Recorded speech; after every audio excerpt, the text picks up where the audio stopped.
Hello, నేను మిస్సేశ్వరరావు. ఎక్కడ బంగ్లాదేశ్, ఎక్కడ ఆంధ్రప్రదేశ్? బంగ్లాదేశ్ నుంచి ఆంధ్రప్రదేశ్కి వచ్చి వ్యభిచారం చేస్తున్నటువంటి ఒక ముఠా ఇప్పుడు బయటపడింది. బంగ్లాదేశ్ నుంచి అనేక మంది అమ్మాయిలు ఆంధ్రాకి చేరుకొని అక్కడ పెద్ద ఎత్తున వ్యభిచారం చేస్తూ ఉన్నారు. యాక్చువల్గా బంగ్లాదేశ్లో ఎక్కువగా పశ్చిమ బెంగాల్ వస్తుంటారు, అక్కడి నుంచి వివిధ రాష్ట్రాలకు వెళ్ళిపోతూ ఉంటారు. కానీ ఆంధ్రప్రదేశ్కి ఎక్కువగా బంగ్లాదేశ్ అమ్మాయిలు వస్తున్నారు. గతంలో కూడా పోలీసులు అనేక సందర్భాల్లో రైడ్ చేసి వ్యభిచార గృహాల మీద విదేశాల నుంచి వచ్చేటువంటి అమ్మాయిలు చేస్తున్నటువంటి ప్రాస్టిట్యూషన్ వ్యవహారాన్ని బయటపెట్టారు. అయితే తాజాగా షాకింగ్ విషయాలు బయటపడ్డాయి. అసలు బంగ్లాదేశ్ నుంచి అమ్మాయిలు ఆంధ్రాకి ఎందుకు వస్తున్నారు, ఆంధ్రప్రదేశ్కి అనేది పోలీసులు రైడ్ చేసినప్పుడు బయటపెట్టినటువంటి షాకింగ్ వివరాల మీద పోలీసులు ప్రెస్ మీట్ పెట్టి వెల్లడించారు కూడా. వాళ్ళు చెప్పిన దాని ప్రకారం అన్ని న్యూస్ పేపర్లో న్యూస్ వచ్చింది, అలాగే అన్ని వెబ్సైట్లో కూడా వచ్చింది. ఆ న్యూస్ ఏంటి అనేది నేను మీకు చదివి వినిపిస్తాను. యాక్చువల్గా పోలీసులు చెప్పినటువంటి వర్షనే అది, బట్ పోలీసులే షాక్ అయ్యారు. బంగ్లాదేశ్ అమ్మాయిలు ఆంధ్రప్రదేశ్ని అడ్డాగా చేసుకొని చేస్తున్నటువంటి వ్యభిచారం అనేది, దాంట్లో ఉన్నటువంటి కొత్త కోణాలు ఏవైతే ఉన్నాయో అవి పోలీసులకి కొంత ఆశ్చర్యానికి, మరి కొంత షాకింగ్కి గురి చేశారు. ఇందుకీ వాళ్ళు ఏం చెప్పారనేది ఒకసారి మనం చదువుదాము. దీన్ని చదివి వినిపిస్తాను నేను.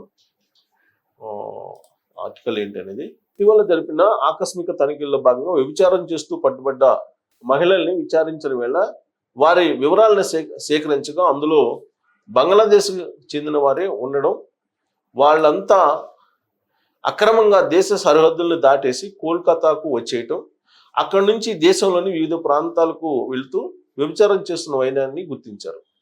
గడిచిన 2 ఏళ్లలో విజయవాడ పోలీసులు బంగ్లాదేశ్, మయన్మార్కు చెందిన 40 మంది యువతుల్ని, 10 మంది మైనర్లను వ్యభిచార కోపం నుంచి బయటపడేశారు. ప్రస్తుతం సుమారు 50 మందికి పైగా బంగ్లాదేశీయులు, మయన్మార్కు చెందినటువంటి వారు నగరానికి చేరుకున్నట్లు గుర్తించారు. గత 2 ఏళ్ల నుంచి పోలీసులు ఆంధ్రప్రదేశ్లో తరచూ రైడ్స్ చేస్తూ ఉన్నారు. అయితే విచిత్రమైనటువంటి పరిణామం ఏంటంటే బంగ్లాదేశ్, మయన్మార్కు సంబంధించినటువంటి మహిళలు పదుల సంఖ్యలో రావడం, మైనర్లు కూడా వాళ్ళల్లో ఉండడం అనేది ఆశ్చర్యకరమైన విషయం. ఇప్పుడు తాజాగా మళ్ళీ ఒక 50 మంది పట్టుబడ్డారు. అది ఆ రిపోర్ట్ పోలీసులు షాకింగ్ కలిగించేటువంటిది. అదే నేను చదివి వినిపిస్తాను, క్లోజప్లో చూపిస్తాను చదువుకోవడానికి మీకు కూడా. ఇక వీరిని వారి దేశాలకు తిరిగి పంపే ఏర్పాట్లు చేస్తున్నారు. ఈ మానవ అక్రమ రవాణా ఏ రీతిలో జరుగుతుందన్న అంశంపై ఏపీ పోలీసులు ఫోకస్ చేశారు. బంగ్లాదేశ్ నుంచి అక్రమంగా పశ్చిమ బెంగాల్కు చేరుకొని కొంతకాలానికి తమను తాము లోకల్గా చలామణి చేసుకుంటారు. వీరిలో కొందరు పురుషులు, మహిళలు కలిసి ఒక ముఠాగా ఏర్పడి ఈ దారుణానికి పాల్పడుతున్నారు. బంగ్లాదేశ్లోని పేద కుటుంబాలకు ఉపాధి సౌకర్యాలని అందిస్తామని, ఉద్యోగ సౌకర్యాలను అందిస్తామని చెప్తూ వారిని ఆకర్షిస్తుంటారు. మైనర్లకు 20,000 అడ్వాన్సు, యువతులకు 35,000 అడ్వాన్స్గా వాళ్ళ కుటుంబ సభ్యులకి ఇస్తారని, మొదట వారిని కోల్కతాకి చేర్చి ఆ తర్వాత వారికి విలాసవంతమైన జీవితాన్ని ఆస్వాదించవచ్చు అంటూ వ్యభిచార ఉచ్చులోకి దించుతున్నట్లు గుర్తించారు. భారత్కు చేరుకున్న తర్వాత బ్యూటీ పార్లర్లు, మసాజ్ సెంటర్లు, వ్యభిచారాల్లోకి, హోటళ్లలోకి పనిచేసేందుకు తరలిస్తున్నారు. సరిహద్దు గ్రామాలు, చెరువులు, ఖాళీ ప్రదేశాలు, సొరంగ మార్గాల ద్వారా పశ్చిమ బెంగాల్కు చేరుస్తారు. అక్కడి నుంచి కోల్కతాకు చేరిన అమ్మాయిలకు నకిలీ ఆధార్, ఓటర్ గుర్తింపు కార్డుని తయారు చేస్తారు. అనంతరం వారిని దళాలకు అప్పచెప్తారు. బంగ్లా, మయన్మార్ యువతులకు ఢిల్లీ, హైదరాబాద్, బెంగళూరు, ముంబై, చెన్నై, విశాఖపట్నం తదితర నగరాల్లో మంచి డిమాండ్ ఉంది. కోల్కతాకు చెందిన దళారులు 5 యువతులు, మైనర్లను ఆయా నగరాలకు తీసుకెళ్లి అక్కడ డేటింగ్ యాప్లు, స్పా సెంటర్లు, వ్యభిచార గృహాల నిర్వాహకులకు ఆయా మహిళల అందం, ఆకర్షణకు తగ్గట్లు 1 నుంచి 2 లక్షల వరకు అడ్వాన్స్గా చెల్లించి తమ చీకటి కార్యకలాపాలకు ఉపయోగిస్తారని గుర్తించారు. సో డేటింగ్ యాప్లు, వీటన్నిటి స్పా సెంటర్లు, వ్యభిచార గృహాల నిర్వాహకులకు ఈ మహిళలను ఇస్తారనమాట. ఖరీదైన దుస్తులు, రుచికరమైన ఆహారాన్ని అందిస్తూ వారికి విలాసవంతమైన జీవితాన్ని పరిచయం చేయడం, తరచూ ఒక ప్రాంతం నుంచి మరొక ప్రాంతానికి వారిని మార్చడం ద్వారా పోలీసులకు దొరకకుండా ఉండేలా జాగ్రత్తలు తీసుకుంటున్నట్లుగా గుర్తించారు.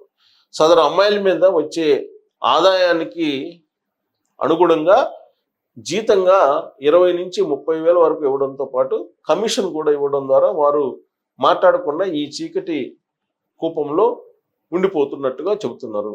తమ దేశంలో నెలకొన్న పరిస్థితులతో పాటు ఉపాధి అవకాశాలు లేకపోవడం, కుటుంబ ఆర్థిక పరిస్థితుల నేపథ్యంలో ఆసరాగా ఉండేందుకు తాము ఇలా చేస్తున్నట్లుగా పోలీసులకు చెప్పినట్లు తెలుస్తుంది. మొత్తంగా చూస్తే పశ్చిమ బెంగాల్ సరిహద్దులపై కేంద్రం మరింత ఫోకస్ చేయడంతో పాటు మానవ అక్రమ రవాణాతో పాటు ఇంకేమైనా కార్యకలాపాలు సాగుతున్నాయా అన్న అంశం మీద ఫోకస్ చేయాల్సిన అవసరం ఉందని చెప్పక తప్పదు. ఇది తాజాగా పోలీసులు రైడ్ చేస్తే బయటపడినటువంటి అంశం.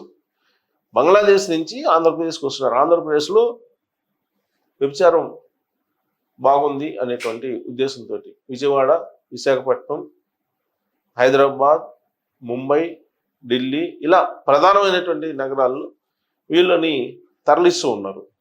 వాస్తవంగా మనం 2024 ఎన్నికలకు ముందు కనుక చూస్తే పవన్ కళ్యాణ్ గారు ఒక మాట చెప్పారు. కొన్ని వేల మంది యువతులు, దాదాపు 30,000 మంది యువతులు అన్నారు ఆయన. 30,000 మంది యువతులు అదృశ్యం అయిపోయారు 2019 నుంచి 2024 వరకు.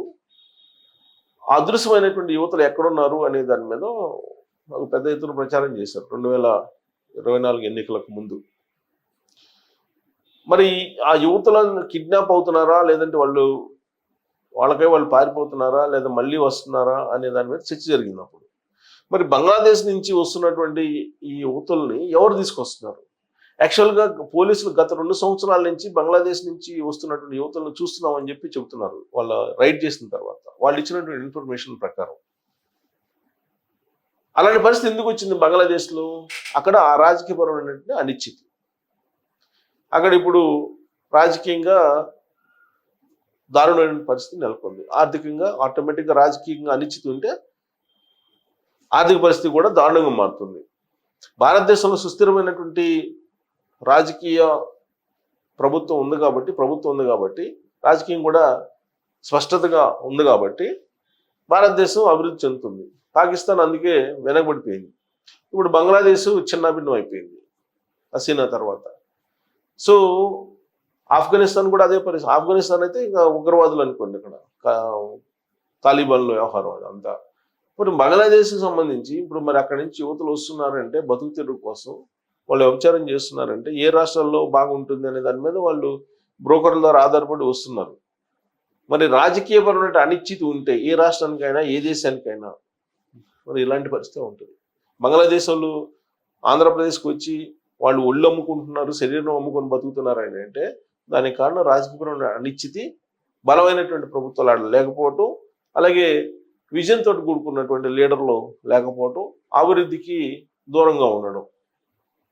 మరి వాళ్ళని పశ్చిమ బెంగాల్ యువతల్ని చూస్తే ఆంధ్రప్రదేశ్లో ఉండేటువంటి వాళ్ళు రాజకీయపరమైనటువంటి స్థిరత్వాన్ని మరి కోరుకోవాలా లేదా అనే దాని మీద మీరు కామెంట్ రూపంలో తెలియజేసి. Thank you very much.